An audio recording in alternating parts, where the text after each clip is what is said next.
1 তাৰিখ আজি আমি ঘৰত আকৌ আহিলোঁ।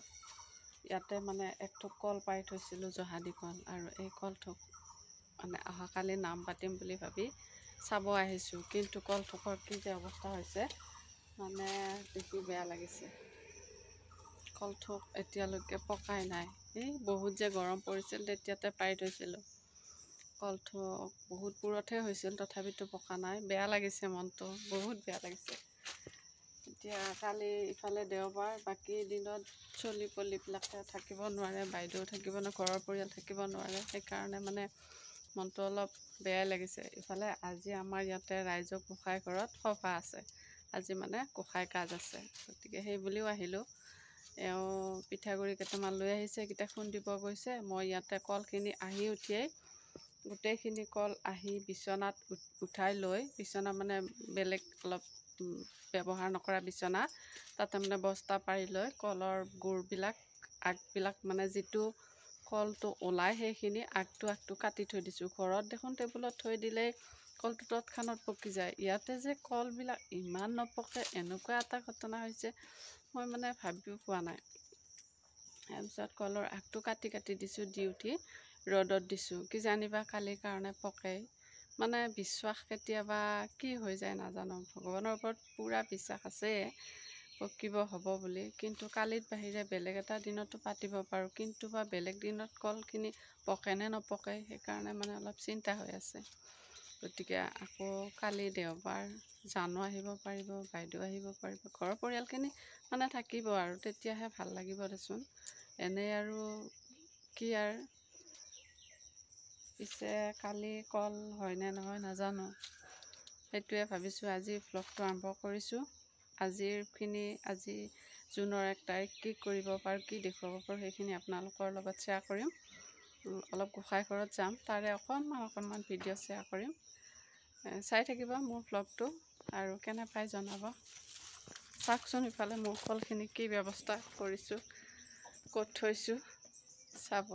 আহি মানে ঘৰৰ চোতাল মানে কি, ঘৰটো সাৰিলোঁ। সাৰি উঠাৰ পাছত হেৰি হ'ল, চাকি বন্তিখিনি দিলোঁ। দি উঠাৰ পাছতে চাহ তাহ একো খোৱাই নাই। আহি পালোঁ 11টা বজাত আহি পালোঁ। মাজনীক তাতে থৈ আহিছোঁ স্কুলত। আজি তাই বোলে কিবা পৰীক্ষা আছে, মানে ছেছনেল পৰীক্ষা, BEdৰ ছেছনেল পৰীক্ষা আছে আজি। আজিকালি ছোৱালীবিলাকৰ ইমান পৰীক্ষা হৈ থাকে, গমেই নাপাওঁ কি পৰীক্ষা কেতিয়া হয়।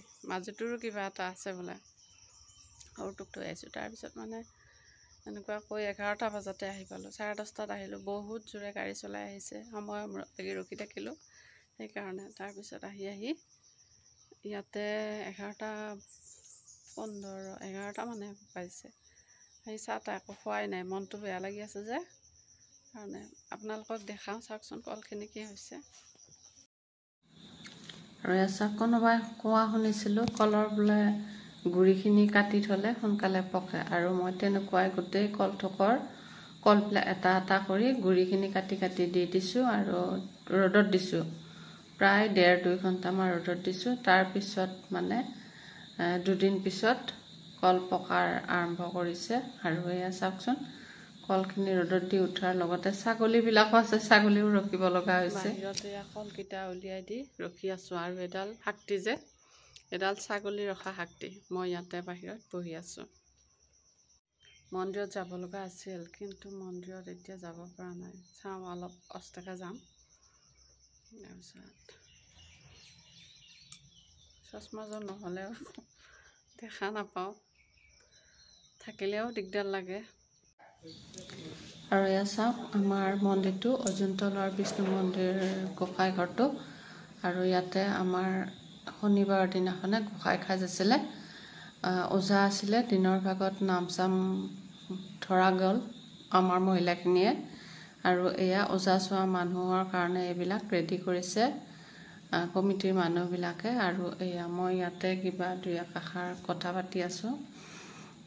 আমাৰ তাৰে ঘৰৰে ল'ৰাজন, মানে তাৰ দায়িত্বত আছে হেনো এইখিনি। আহাৰ পৰা আৰু বহুত বেছি ভাল হৈছে বুলি কৈছে। হয়ো অৱশ্যে বহুতখিনি উন্নতি হৈছে দেখা পাইছোঁ। আৰু এয়া চাহ খাব মাতি নিলে, চাহ খালোঁ। খাই উঠাৰ পাছত মানে যিখিনি মানুহ মহিলাখিনিয়ে ভুৰতাপ নদীত গৈছিল, ননৈ নদীত, আৰু তাৰ পৰা উভতি অহাৰ পাছত মানে তেওঁলোকক মই দেখা পাইছোঁ আৰু এয়া চাইছোঁ। আৰু মই ইয়াতে মন্দিৰত অহাৰ আগতে মানে তেওঁলোক ভুৰতাবলৈ গৈছিল, নাম ধৰি ধৰি ভুৰতাব গৈছিল। তাৰপিছত মানে ভুৰতাই আহি ইয়াতে আকৌ অলপ সময় ৰৈছে আৰু সিহঁতে মোৰ লগত বহুত কিবা কিবি কৈছে। তাৰপিছতে এই আৰু বহুত ভাল লাগে লগ বান্ধৱীবিলাক লগ হ'লে। একেলগে আগতে মই নাম চাম গাইছিলোঁ, এতিয়াহে নহয় আৰু। তাৰপিছত ওজাপালি আৰম্ভ হ'ল। কোনোদিন মই ওজাটোৰ প্ৰথম আৰম্ভণিৰ পৰা পোৱা নাছিলোঁ, আৰু এয়া ওজাযোৰ এঘৰীয়া মানুহে দান কৰিছে, আৰু তেওঁলোকে ওজাক কিবা কিবি বৰণ দিছে। আৰু বৰণ মানে কাপোৰ, গেঞ্জি, গামোচা আৰু তামোল পাণ পইচা এনেকৈ বৰণ দি তেওঁলোকক ওজা উঠিবৰ কাৰণে কৈছে, আৰু ওজা উঠিবৰ কাৰণে সাজু হৈছে। মই এই মুহূৰ্তখিনি একচুৱেলি কোনোদিন আগতে দেখা পোৱা নাছিলোঁ। একদম বিৰল মুহূৰ্তই দেখা পালোঁ বুলি ক'ব লাগিব।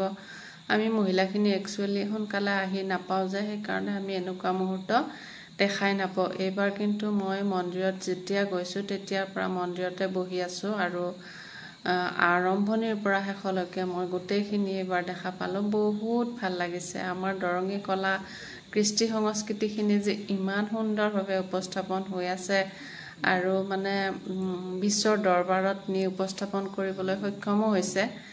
এইটো কাৰণে বহুত ধন্যবাদ। আৰু আমাৰ মহিলাখিনি এইবাৰ বহুত ইমপ্ৰুভ হৈছে। চাওকচোন, নাৰিকলৰ লাড়ু আৰু পিঠা প্ৰায় 200-300 মান মানুহ হৈছে। সকলোকে এইখিনি নাৰিকলৰ লাড়ু আৰু নাৰিকল পিঠাৰে আপ্যায়ন কৰিছে অতিথিসকলক। আৰু লগতে চাহ চিনাকি পৰ্বটো থাকিল, সেইখিনিও কৰিছে তেওঁলোকে। কমিটিৰ মানুহখিনিয়ে এইবাৰ বহুত ধুনীয়াকৈ আমাৰ গোঁসাই কাজখন হৈ গৈছে। আগলৈও তেনেকুৱাকৈ ভাল হ'ব। আৰু এইজনী যে পিঠাটো কামুৰি দেখুৱাইছে যে মই কামুৰিব পাৰোঁ নে নোৱাৰোঁ, মানে তাই কৈছে মোৰ ভিডিঅ' কৰিবা। ময়ো মানে ভিডিঅ'টো কৰি দিলোঁ, তাই চাই বৰ ভাল পাইছে। সেইটো তেনেকুৱাকৈ ৰাখি থলোঁ। এতিয়া আপোনালোকে চাওকচোন, মানুহ কিমানখিনি মানুহ আহিছে, মাতা মানুহ আহিছে অৱশ্যে। তেওঁলোকে আৰু মাহ প্ৰসাদ হ'ল, ওজাপালি সামৰণি মৰিল। তাৰপিছত আমি ঘৰত গ'লোঁ। ঘৰৰ পৰা দেউতাই আম কেইটামান পাৰি থৈ দিছিলে, সৰু সৰু লেটকা আম বুলি কয়, আৰু সেই লেটকা আমকেইটা লৈ আহিছোঁ। আৰু আহিয়েই কিছুমান খাইছোঁ আমি, প্ৰায় 15-20টামান আম একেলগে খাইছোঁ। আমডাল যে খাই ইমান মিঠা লাগে, পকা চোকা নাই, আৰু সেইকাৰণে মানে আহিয়েই খাইছোঁ। আম খাই উঠাৰ পাছতহে ভাত পানী ৰন্ধা বঢ়া কৰিছোঁ। পকা চোকা নোহোৱা আম, সৰু সৰু লেটকা আম খাই বহুত মজা লাগে। সেইখিনি আপোনালোকৰ লগত শ্বেয়াৰ কৰিছোঁ। এয়া ৰাতিয়ে হ'ল খৰাহি পাওঁতে। মুখ হাত ধুলোঁ, ধুই উঠি পেলাই আমকেইটা উলিয়ালোঁ। ভাত পানী আকৌ ৰন্ধা বঢ়া কৰিম। আজিৰ দিনটো এনেকৈ ব্যস্ততাৰে পাৰ হ'ল। ইমানতে মই আজিৰ ব্লগটো সামৰিব খুজিছোঁ। যদি আপোনালোকে মোৰ আজিৰ ব্লগটোত কিবা অলপ হ'লে ভাল পাইছে, তেনেহ'লে লাইক কমেণ্ট কৰিব বুলি আশা কৰিছোঁ। আকৌ আন এটা ভিডিঅ'ত লগ পাম। তেতিয়ালৈকে আপোনালোক সকলো ভালে কুশলে থাকক। শুভৰাত্ৰি।